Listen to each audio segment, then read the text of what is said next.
or less, and all learn something. All right, so let's just pray and acknowledge the presence of the Lord. You know, I like to say this. I say it all the time. Maybe it sounds like a broken record, but he never leaves us. Hebrews 13 says that very clearly. He never leaves us. He never forsakes us. And if ever we feel forsaken or forgotten or neglected or empty, or we just have a shortage of that sense that the Lord is near, we just need to turn our hearts towards him because he's there. And it's only us who, in our focus on all things natural, tend to just lose sight of the true reality that is Jesus is with us. He's in us. He is enabling us at every turn in our lives. He is part of our everyday existence. All the mundane and all the extraordinary, he's part of. And so as prayer, you know, talk about in many sermons, prayer is just communion. It's communion with God. It's asking him for things. It's reminding him of what he's already said to you. It's listening to his voice. It's reading the word and speaking back the word, because the word is alive. It is his very nature spelled out for us. And so all those things that we do, it's prayer. Anytime we're meditating on his promise over us, on something he's spoken to, that is communion with him. It's not a hard thing. It's definitely not hard to pray for long periods of time when you realize that it's not just hiding in your closet.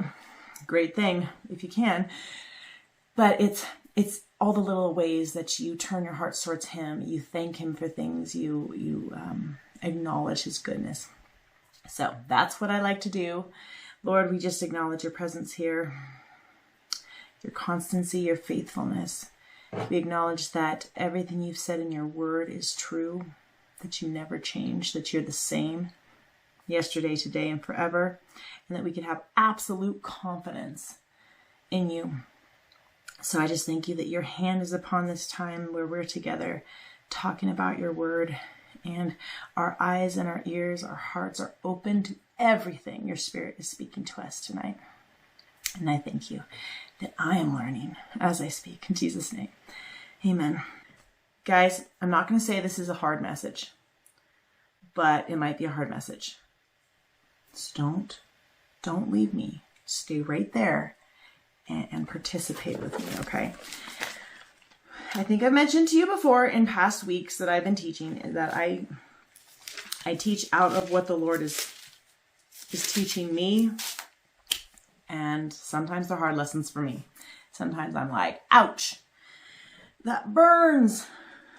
So we are going to start in Exodus. You know, the command to not fear is the most frequently repeated command in the Bible. All throughout the Old and New Testament, you will hear, do not fear, do not be afraid, fear not. And then the positive part of it, be courageous, be strong. So just keep that in mind as we read these portions. I want to talk to you about complaining. So naturally, I would go to Exodus, where we witness the Israelites and their experiences and their response to the Lord every time they got into a situation where they started to be afraid. And that's why it's hard. Sorry, guys. This is something we need to hear. All right. Oh, I'm a silly person.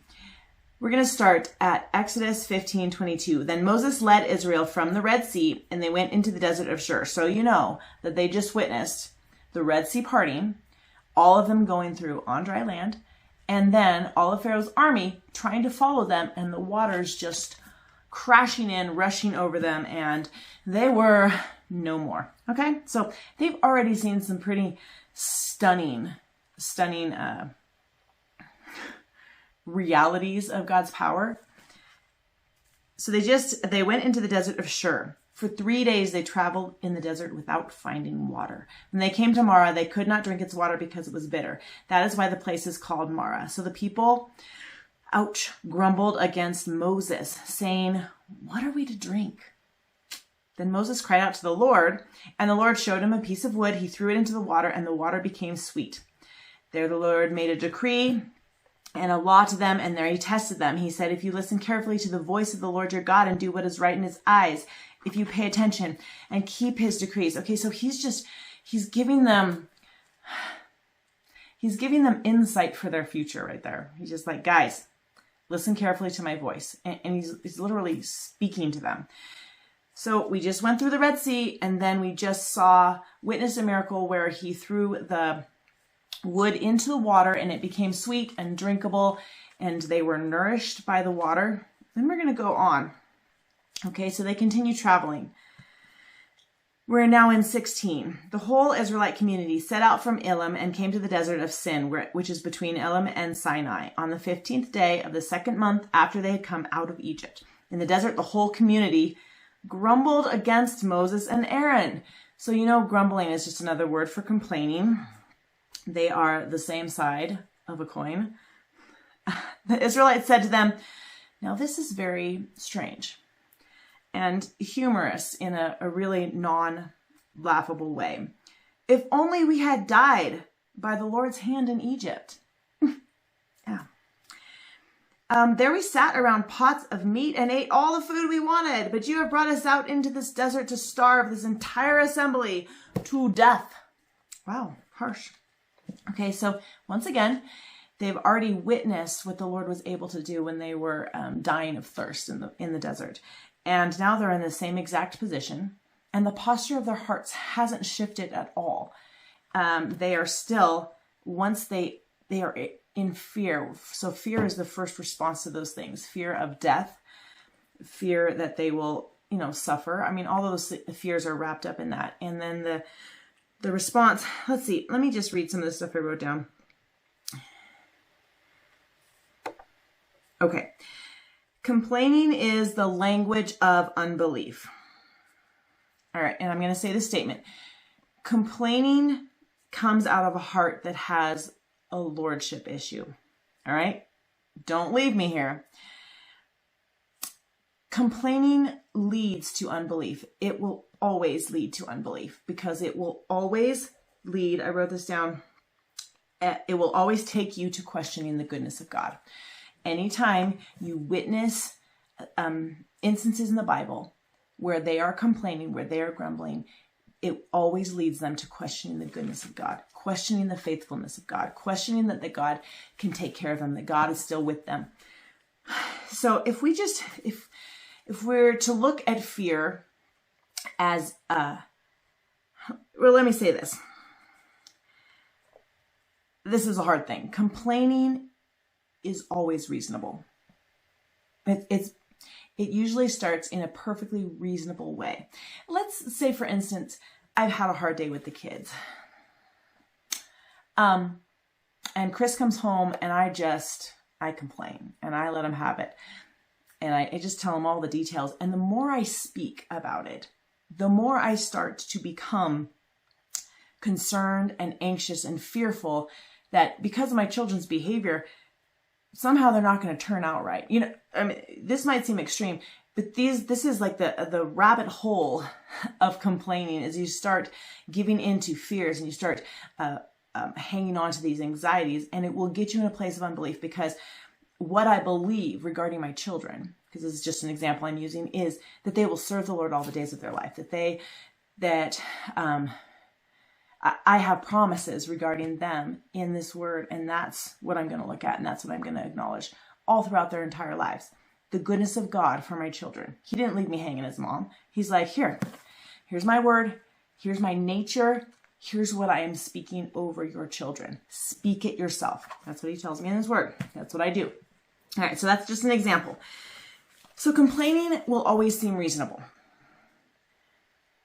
especially if you remove the promises and the presence of God. Ouch. All right. Now listen to this carefully. And now some of these statements I got from what I'm studying right now. They're not my statements. per se. I've adapted them to how I understand what I'm reading and studying. Fear will always attract whatever information is needed to legitimize its existence. I love this statement so much. So if we're looking at fear and unbelief and complaining all as one long thread, and so wherever you start, it'll take you to the others. Fear will always attract whatever information is needed to legitimize its existence. I sometimes witness this on such a hilarious way. There was an instance where I had like a random thought about something, and it was physically related about something that I was dealing with. Some symptoms that were concerning. And I had this thought, well, maybe it's this. Not, I don't know, 45 minutes later, randomly, I saw something, and it wasn't even on my own device, and it was a commercial about a medication for a specific symptom. And it just happened to be the same symptom and the same thought I had. And I laughed out loud because it proves over and over that the devil is just trying to get you to latch on to something.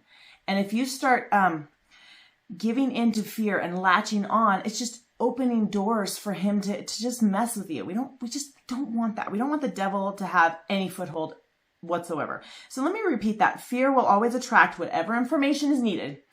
You have a fear, it will start to attract the information that is needed to say, aha, see, that's legit. It's a legit fear. I think that's pretty reasonable.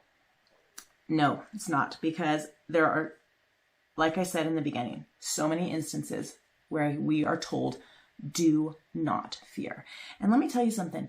In the Old Testament, they were told do not fear when there was such cause for fear. I mean, they were surrounded sometimes.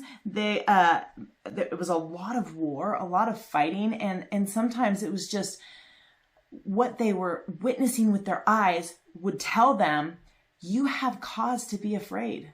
This is a legitimate concern. And even Jairus, when he wanted Jesus to pray for his daughter, and Jesus is going, and then the guy comes and says, don't trouble the master, your daughter's dead. Jesus turns around and says, do not fear. First thing he said, because he's like, Jairus, shut up and do not fear.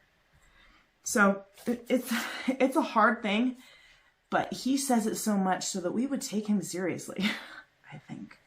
All right, let's keep going. So when I say that fear always attracts whatever information is needed to legitimize its existence, complaining kind of operates the same way.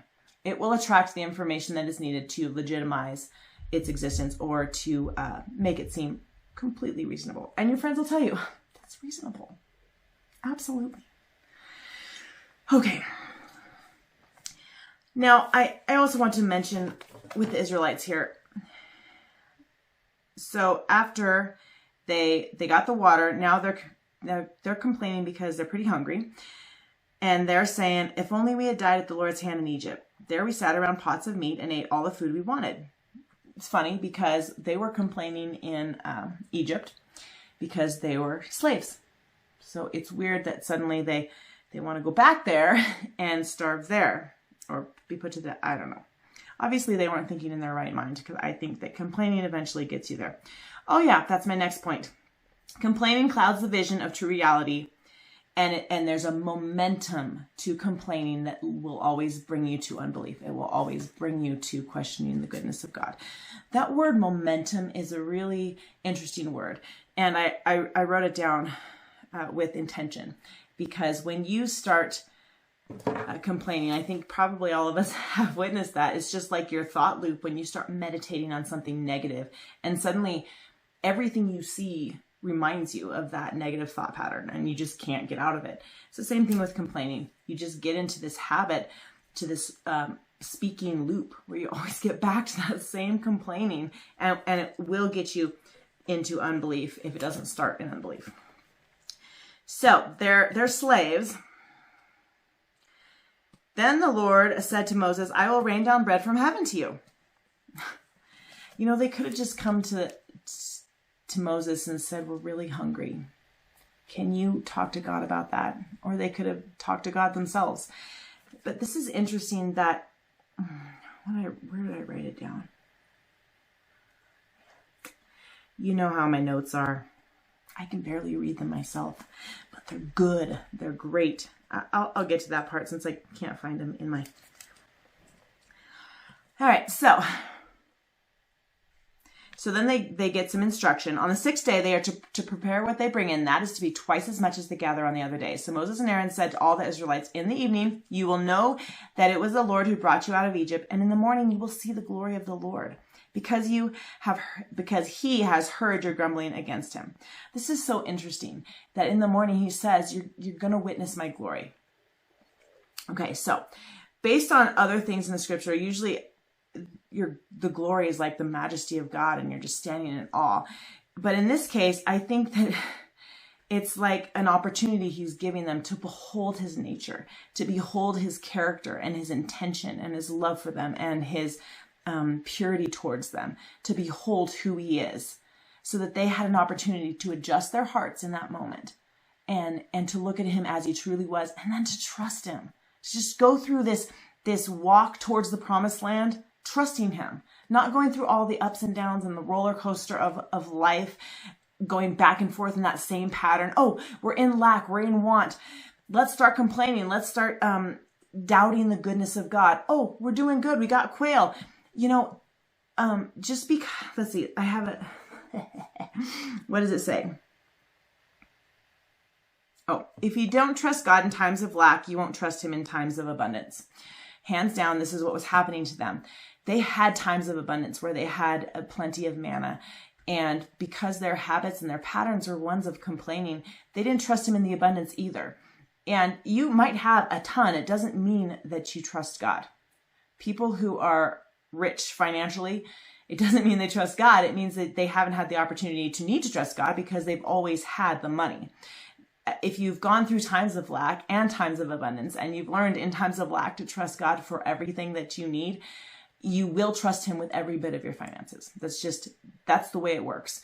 And I'm not saying that God brings lack onto us in no way, shape, or form. No, but we go through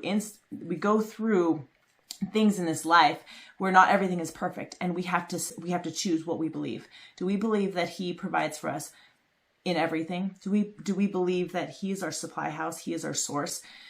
Or when times are tough and the words, are just falling from our mouths and not actually, what is it? When you just like, I can't get the words out. We need to be as consistent as the Lord. He doesn't change. Whatever we're going through, we need to have that as our example, that we don't change in the sense that we still lock on to who he is for us in everything. The anchor. All right, let me keep going here. So the glory of God, I talked about that. Beholding him, having that opportunity to change the posture of their hearts and alter the direction that they were going in the sense of how they were responding every time they came to a challenge. And I want to go on. He's never like expecting us, like, because we can't understand his majesty, his magnitude with our minds. Like, our souls will not ever be able to comprehend all of him.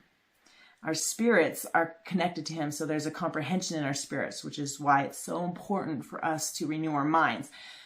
But it will be a lifelong renewal, a lifelong understanding, and we will still then get to see him in heaven and be astounded at who he is.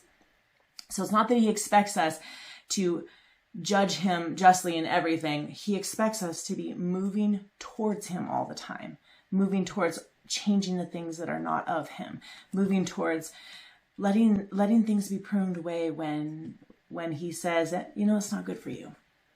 Moving towards taking him at his word and not giving in to those fears that would threaten to spiral us out of control. Yeah. I'm going to read here we're still in Exodus 17. All right, this is interesting. Exodus 17:2. So then, okay, let's back up a little bit.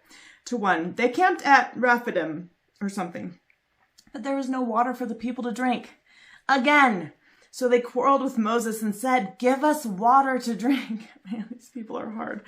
Moses replied, "Why do you quarrel with me? Why do you put the Lord to the test?" Interesting words. But the people were thirsty for water there, and they grumbled against Moses. They said, "Why did you bring us up out of Egypt to make us and our children and livestock die of thirst?" Again, they go back to, "I wish we weren't here." So Moses cried out to the Lord, and he says, "Lord, the people are ready to stone me. It's getting pretty bad." The Lord answers, "Let's go on." He tells him to strike the rock. Strike the rock, and the water will come out for the people to drink. So Moses did this in the sight of the elders of Israel, and he called the place Massah and Meribah because the Israelites quarreled and because they tested the Lord, saying, "Is the Lord among us or not?" That's so interesting, that choice of the words, that they tested the Lord, and how they tested him was asking the question, is he really among us or is he not here? Like, has he forsaken us? Like, questioning the character that he presented to them in the very beginning, who he was.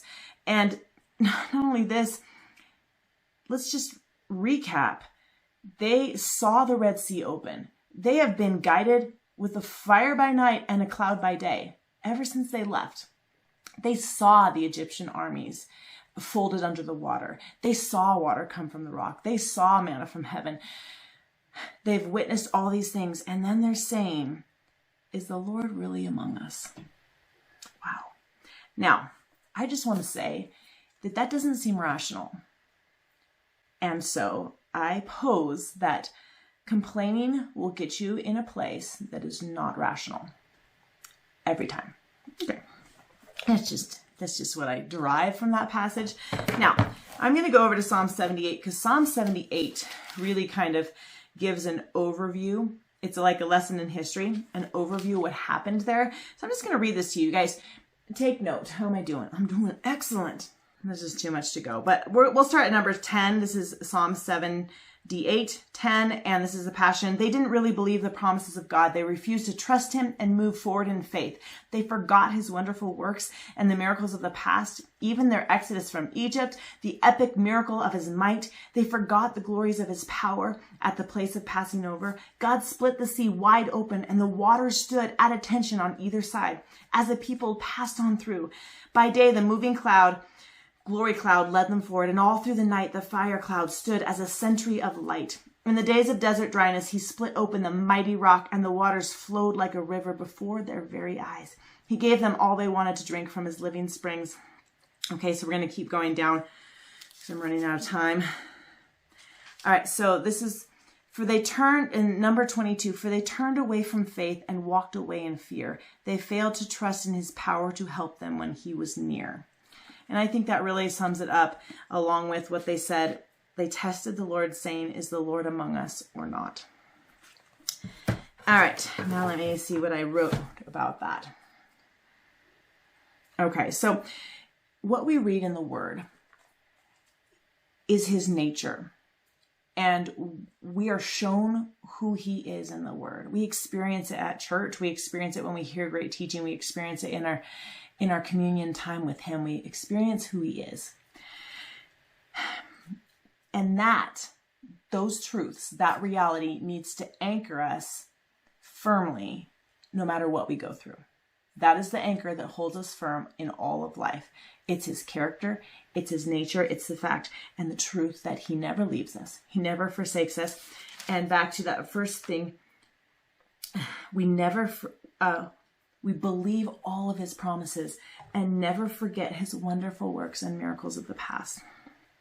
All right.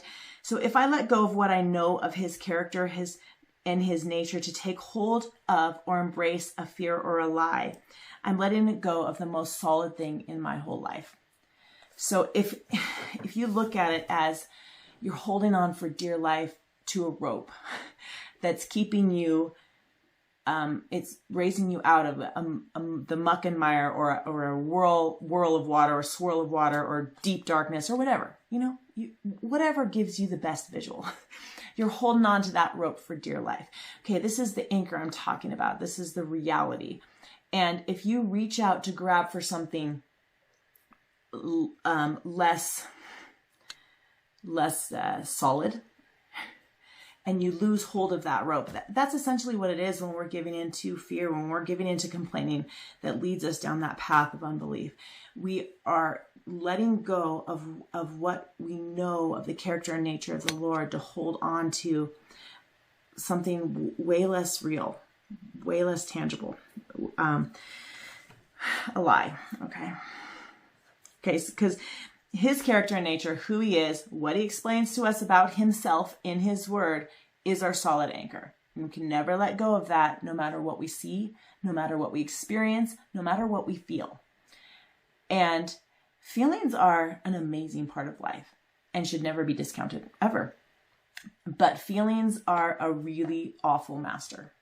Awful. Never intended to be that way. Will destroy your life, will keep you in a state of insecurity, will keep you in a state of not being sure of things, because their nature is to go with whatever, with like a dozen things, to go what we see. Their nature is to go with your hormones, with your whatever, with your hunger. You might be really, really thirsty and you feel like you're dying and you're parched. Your feelings are going to be bad.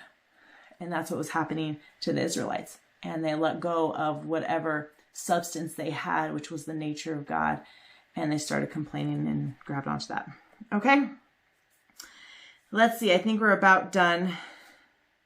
Remember that complaining will always take you to questioning the goodness of God. I just want to bring up one thing to just give a little clarity. There was nothing wrong with wanting water. Nothing. So the needs we have, there's nothing wrong with having needs.